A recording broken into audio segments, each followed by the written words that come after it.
નમસ્કાર, આપ જોઈ રહ્યા છો સ્પાર્ક ટુડે ન્યૂઝ। સેલવાસના દમણગંગા અથાલ બ્રિજ પરથી ગત રાત્રે વધુ એક યુવકે મોતની છલાંગ લગાવી હતી।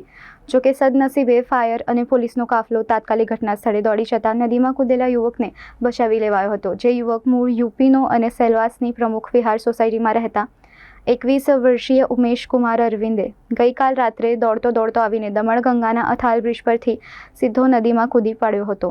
બ્રિજ ઉપરથી જતા રાહદારીઓ અને પાછળ આવતા યુવકના પરિવારજનોએ તેને પકડવાનો ખૂબ પ્રયાસ કર્યો હતો, પણ તેઓ યુવકને નદીમાં છલાંગ લગાવતા રોકી નહોતા શક્યા।